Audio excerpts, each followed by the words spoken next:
It was the month of May. The spring of 1915 was running out. The spring offensives were turning into summer battles. There was no end in sight. Nothing like this war had ever been seen. It defied prophecy, it defeated understanding, it had escaped from the control of man. For 9 months now, every human endeavor had gone awry. For 9 months, all man's reason, all his ingenuity, all his science had produced only destruction beyond imagining, and sacrifice counted already in millions of lives.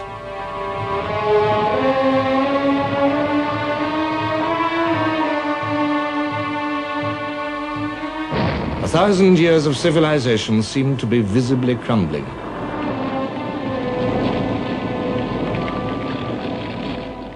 The insatiable guns incessantly demanded new victims.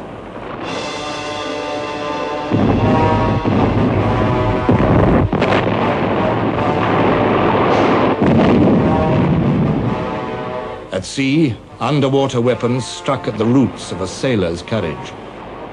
On land, the coming of gas, poisoning the very air that men breathed, seemed to reduce to nothing the virtues of bravery, enterprise, and skill. Not only the soldiers awaiting the dire chances of each day in their squalid trenches felt the war's impact. It reached into every village and street with its demands for guns, for shells, for men. It uprooted tradition. It brought pain, hardship, opportunity, above all, change. Now, Britain's years of tranquil security were over. The awakening of the British people was abrupt and brutal. It first took the form of scandal, a munitions scandal, when the news broke of the Army's desperate shortage of shells. The Times quoted Sir John French, Commander-in-Chief of the British Expeditionary Force, saying, "The want of an unlimited supply of high explosive was a fatal bar to our success."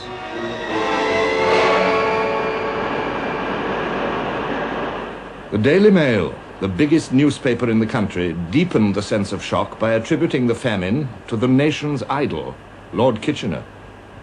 This was sacrilege, yet the British were becoming uneasy. For months, the best of their manhood had been pouring into the recruiting offices. It was Kitchener's own summons they had been obeying. The towering hero of legend, K of K, Kitchener of Khartoum. Surely Lord Kitchener could not have sent the army into battle without shells. The shell scandal was only part of a deeper unease about the whole conduct of the war. Lloyd George, Chancellor of the Exchequer, wrote, "There was a sense of revolt against the attitude of the government and what was regarded as its leisurely and take-for-granted attitude in dealing with vitally serious matters, matters of life and death to the whole of the Allies, to the British Empire, and to hundreds of thousands of gallant young men who had offered their lives to their country." On May the 26th, Britain's leadership changed.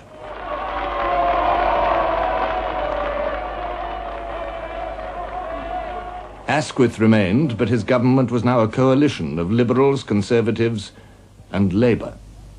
And there was another innovation. The Prime Minister has decided that a new department shall be created to be called the Ministry of Munitions, charged with organizing the supply of munitions of war. Mr. Lloyd George has undertaken the formulation and direction of this department. For a moment, the mood of 1914 was displayed once more amid the facts of 1915. Italy declared war on Austria, and crowds packed the streets of London to celebrate and to cheer Italians going home to join up. Cheering was not enough. Within 5 days of his appointment, Lloyd George was rousing the nation to face reality. "We are fighting against the best organized community in the world. The best organized whether for war or for peace.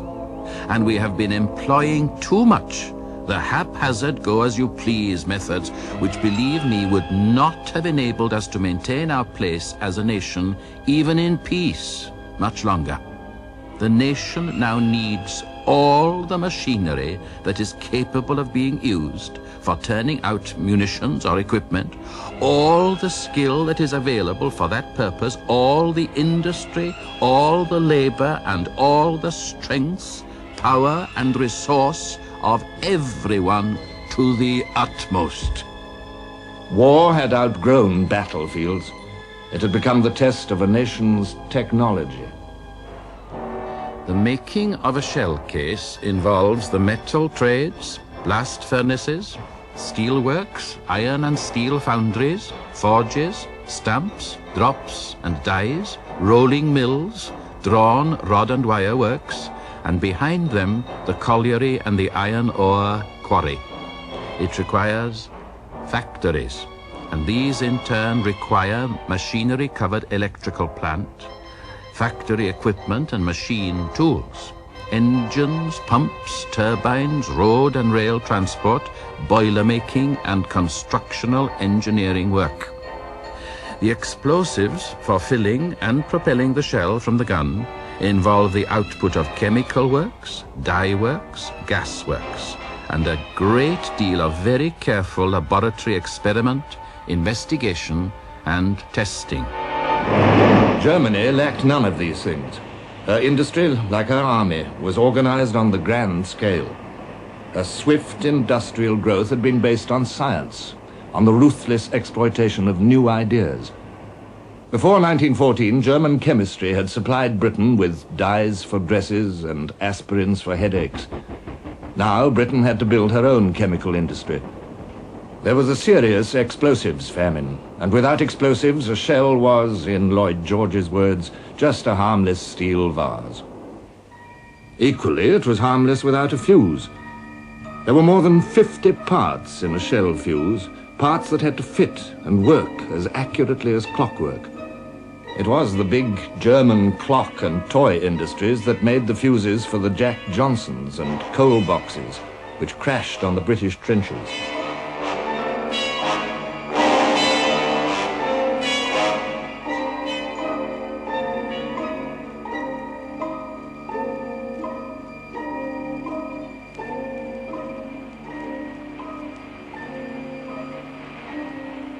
But in Britain, industries capable of mass-producing fuses were few, and too much of her equipment was out of date. While Kitchener recruited the new armies, Lloyd George began to create new industries. On May the 27th, he walked into his office at the Ministry of Munitions to attack his colossal task. There was a table. I forget whether there were 1 or 2 chairs, but by the orders of the Board of Works, there was no carpet. I believe I had a greater struggle over getting a carpet than I had over getting £50 million for munitions. I said to my assistant, "Look at that table. Look at those 2 chairs." "Yes," he said. "Well, what is the matter with them?" I said, "Those are the Ministry of Munitions." In France, the problems of the home front were even worse. 1/6 of her industry lay in German hands. Mobilization had drained France of fit men. More than 1 million of them had already been killed, wounded, or posted missing. Behind the zone of the armies, France was now a country of women and old men and children. Women delivered the post and the newspapers.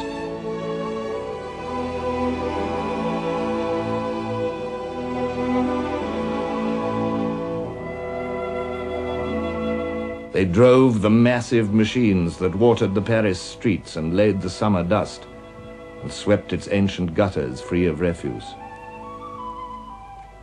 Those Frenchmen who had idolized womanhood had to get used to seeing women in all kinds of unnatural and unromantic jobs.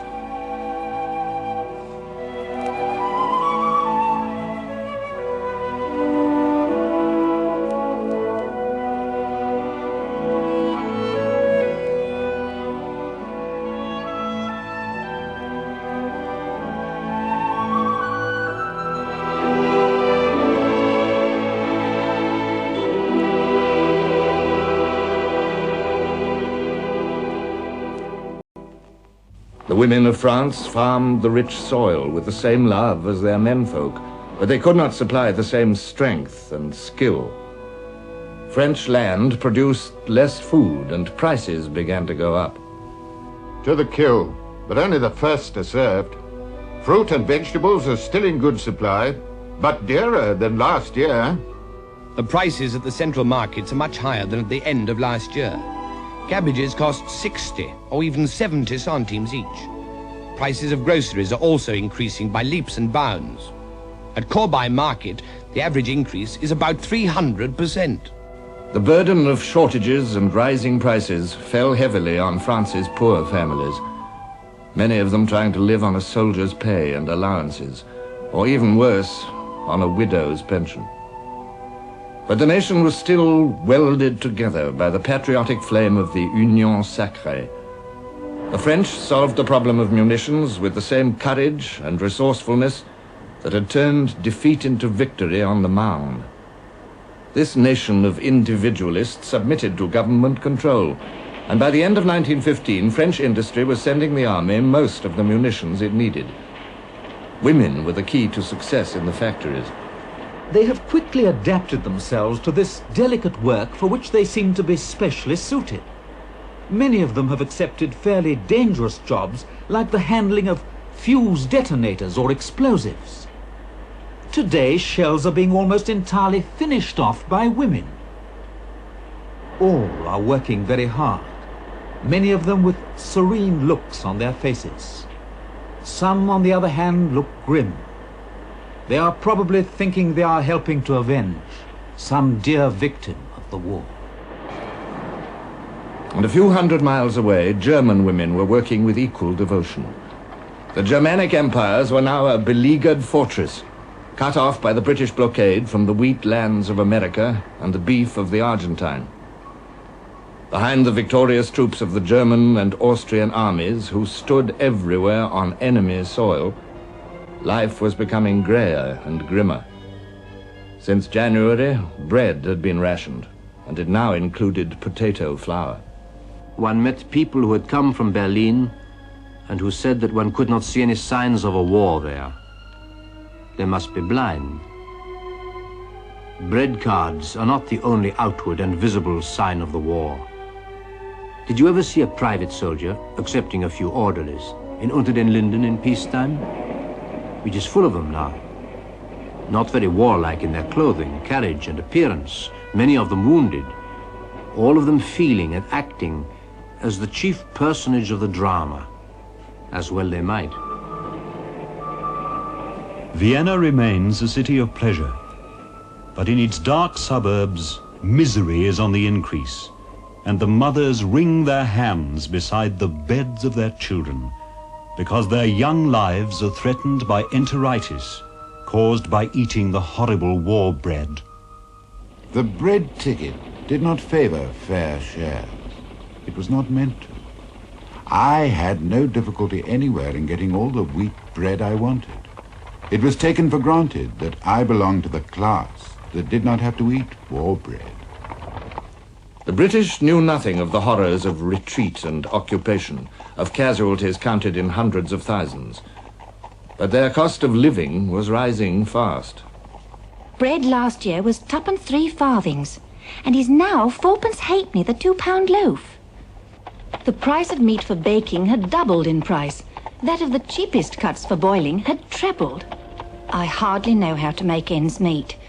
I have 5 children, and am expecting another in June. We're eating less, and have pawned many things to make up the difference between prices before the war and now. But that can't go on. In Britain, too, the burden of the war was falling most heavily on the poor, and the poor included the families of serving soldiers. A private's pay was small, so were the allowances for a wife and children. Any official delay in payment meant a trip to the pawn shop. Death or mutilation in the country's service could mean utter poverty for the hero's family. A royal warrant issued by Lord Kitchener said, "A pension or gratuity for the dependents of a deceased soldier shall not be granted as a right. It shall not be granted or continued when the applicant is proved to be unworthy of the award in the opinion of our Army Council, or unless the soldier's services were in their judgment such as to justify the award.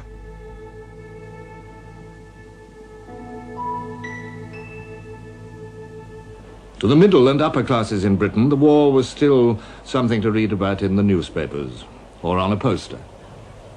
The town is vibrant with the call to arms.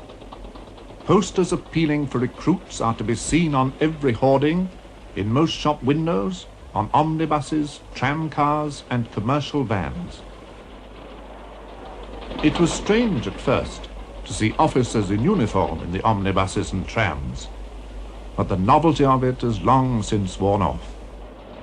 The cartoons of Bruce Bairnsfather, an officer serving in France, appeared regularly in the Bystander.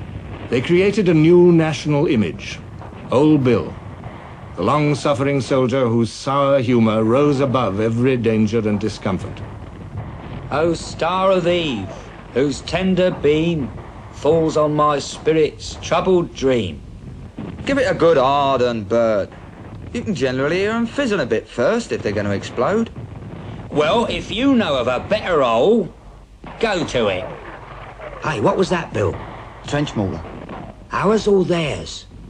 And to think that it's the same dear old moon that's looking down on him. This stinking moon will be the death of us. Well, Alfred, how are the cakes? As Old Bill bestowed his advice on young Bert, the newcomer, the more frightening the danger, the funnier the joke became. Even soldiers laughed at these cartoons. People at home found them very reassuring. The reality was a long way off. Officers on leave noted how little the middle classes had been touched by war. In spite of the number of men in uniform in the streets, the general indifference to and ignorance about the war was remarkable. The universal catchphrase was, business as usual.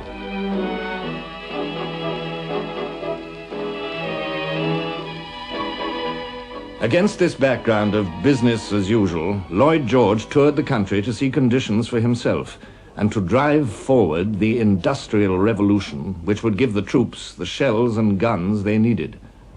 He used all his personal magic, all his ruthlessness. While Lloyd George was touring the country, inspecting, persuading, energizing, the mood of the British was changing. They were becoming grimmer, more bitterly resolved to strike Germany down, no matter what the cost. The violence of war had begun to touch them, too.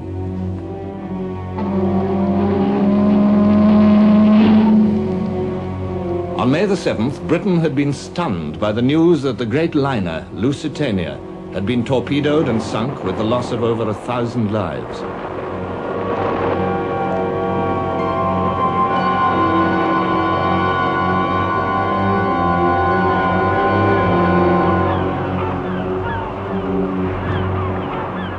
Then the survivors arrived at Liverpool with stories of the ship's last moments.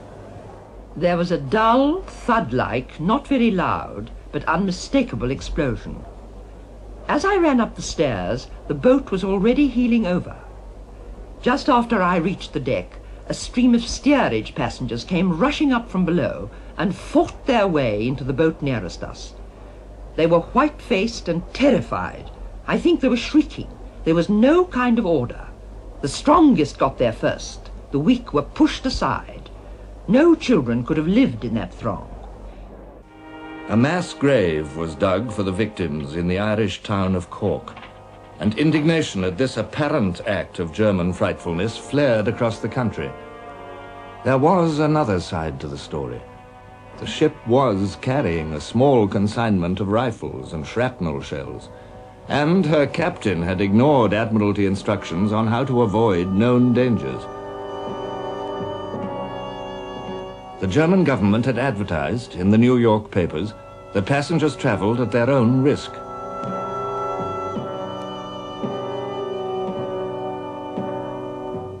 Nevertheless, anti-German riots exploded in the big industrial towns. Any shop with a German-sounding name was good for looting and smashing.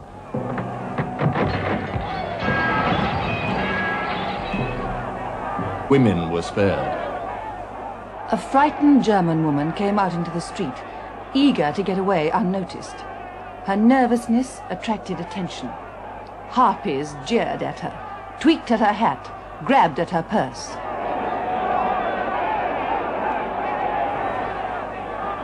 Air raids sharpened the bitter hatred of the home fronts towards the enemy. For the first time in history, bombing from the air placed under fire the populations of cities far from the battlefield. Women and children were being killed, French, German, and now British. The Zeppelins first came to England on the 19th of January 1915. On the 31st of May, they bombed London, capital of the empire, for the first time.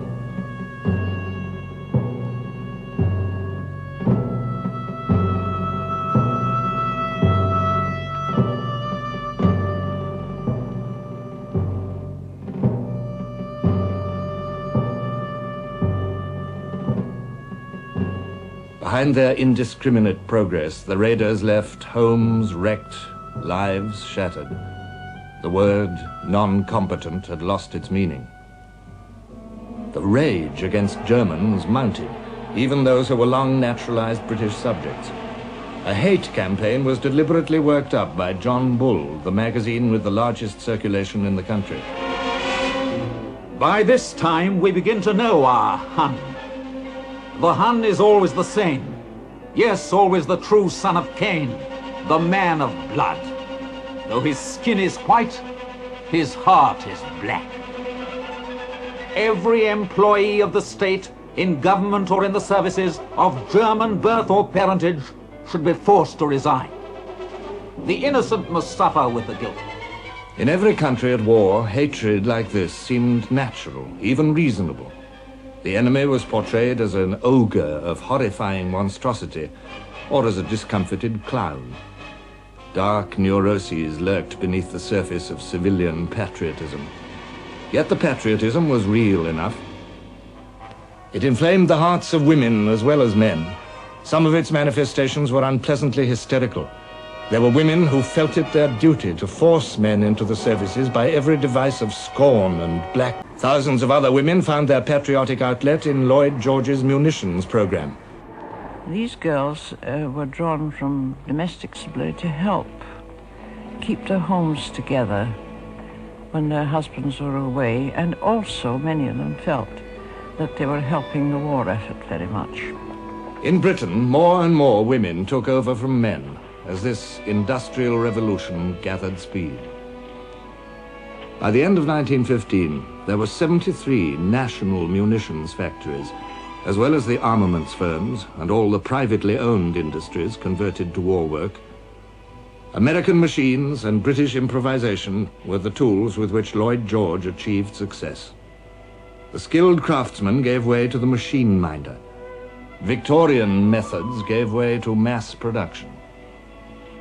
In the closing months of 1915, the national factories' combined output was 200,000 shells, nearly all of the lighter natures.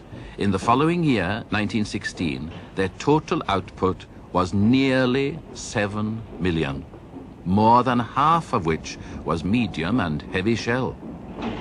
Not only in munitions did women take over more and more jobs that had always been traditionally a man's. They repaired gas holders. They shoveled coal into the retorts that made the gas.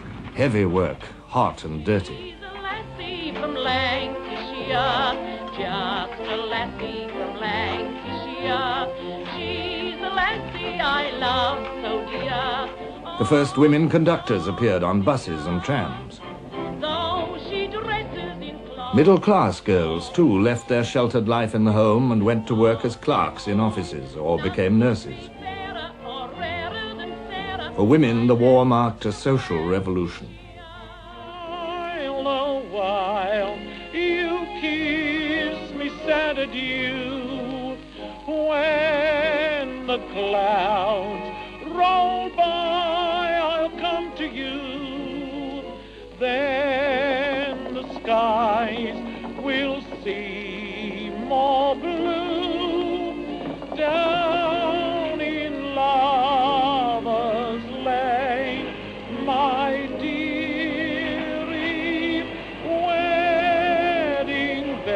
in the factory, and every girl worked and worked and worked. I didn't hear one grumble, and I hardly ever heard or knew of one that stayed out, because she had her man in mind, and we all had. I myself was working with sailors' wives from the 3 ships that sank, Abuka, Cressy, Hogue, and it was pitiful to see them. When we used to go into the factory in the morning, how's Tommy, how's Dick, how's so-and-so, have you heard from him? And of course some would shed a tear and say they hadn't, which meant what had happened to them. Wages were good, and some of the public resented this. They thought the girls in munitions were getting above themselves, forgetting their place. Work of all was filling the shelves with explosive, or making the explosive itself. When we returned, in case of cigarettes, matches, or pins, etc., once or twice we heard, oh, so-and-so's gone. Perhaps she'd made a mistake and her eye was out. But there wasn't any big explosion all the time I was there. We sang. We made the little pellets, very innocent-looking little pellets, but had there been the sloom, and we had a lovely good wash. And, believe me, the water was blood red, and our skin from then on was perfectly yellow. These women were called canaries. Their devotion was essential to the success of Lloyd George's armaments program. Through no fault of their own, they were also the cause of one of Lloyd George's toughest problems in 1915. The men, the trade unions, saw them as a threat to privileges built up painfully over decades and jealously guarded. Unskilled women working machines were a threat to traditional craft skills and methods. They were a threat to the future livelihood of men bargaining with employers who could make huge profits out of the war. The trade unions fought hard against the introduction of unskilled workers. Dilution, it was called. Resolved, but we refuse to entertain the proposal to allow the introduction of semi-skilled workers on work now done by fully qualified mechanics. Resolved, that no woman shall be put to work a lathe, and if this is done, the men will know how to protect their rights. Each month of 1915, the number of strikes rose, from 47 in February to 63 in May. The disputes over dilution took place against a history of 100 years of bitter industrial struggle. For the first time, the trade unions no longer represented the underdog. Now there was full employment. The workers were essential to the national effort. For the first time, cabinet ministers sat down to negotiate as equals with trade unionists. It was yet another revolution. It took a firm government promise that pre-war methods would be restored at the peace, together with an act of parliament controlling the whole field of arms production, including the booming profits, before the trade unions accepted dilution. To Lloyd George, drink was another enemy, insidiously undermining his campaign for higher production. Beer could be bought in public houses which stayed open all day. Was this not a peril to efficiency? Was it not a cause of absenteeism? A new war regulation limited opening hours, and so the British pattern of life was changed in yet another way by the need for shells and guns. A slow business, a hard task, to uproot the habits of a nation steeped in tradition, over-affectionate towards old customs. Yet the king himself, symbol of one of Britain's most revered traditions, helped the change forward. He toured the industrial areas without fuss or pomp to persuade the workers that they too were performing national service. Without an adequate supply of shells, we cannot hope to win, he told them. As an example of self-denial, he signed the pledge, and alcohol vanished from the royal household. He visited the wounded in hospital and the homes of their families. The king spared no effort to bind the monarchy and people together by shared experience.